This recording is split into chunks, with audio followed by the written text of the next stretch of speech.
Ready to discuss some literature? This book, The Idiot, explores the life of Prince Myshkin, a young man with epilepsy who returns to Russia after years abroad. It's a classic by Fyodor Dostoevsky, published in 1869. Absolutely. Dostoevsky is one of my favorite authors. The Idiot is a fascinating character study, delving into themes of innocence, morality, and societal expectations. Let's start with Prince Myshkin. He's described as an idiot, but not in the way we typically understand the term. Can you elaborate on that? Certainly. Myshkin's idiocy refers more to his naivety and unconventional views on the world. He's incredibly kind, compassionate, and almost childlike in his innocence. This sets him apart from the cynical and often manipulative characters he encounters in Russian society.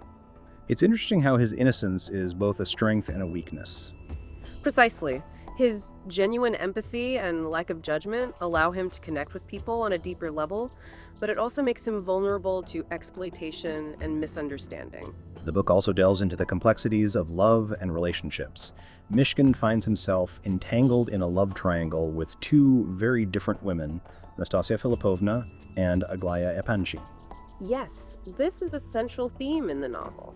Nastasia is a beautiful and enigmatic woman with a troubled past, while Aglaya is young, intelligent, and from a wealthy family. Myshkin's relationships with both women highlight the different facets of love, passionate and destructive versus pure and idealistic.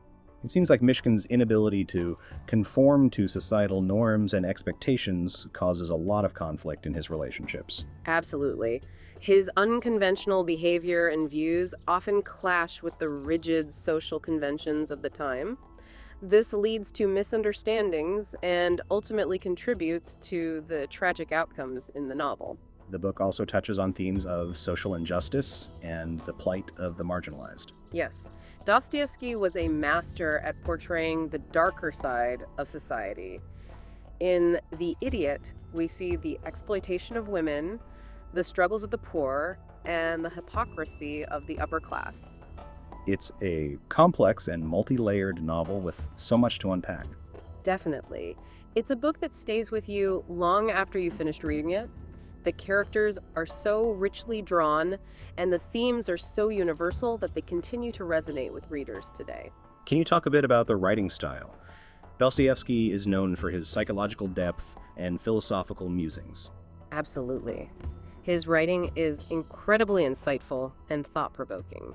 He delves into the inner workings of his characters' minds, exploring their motivations, desires, and fears. He also raises profound questions about morality, faith, and the meaning of life. It's a challenging but rewarding read. I agree. It requires some effort and attention, but the rewards are immense. It's a book that can change the way you see the world. For someone who hasn't read The Idiot, what would you say is the main takeaway? I would say that it's a book about the power of compassion and the importance of seeing the good in people, even those who are considered flawed or different. It's also a cautionary tale about the dangers of societal judgment and the importance of staying true to oneself. And that's all for now. Thanks for this insightful discussion.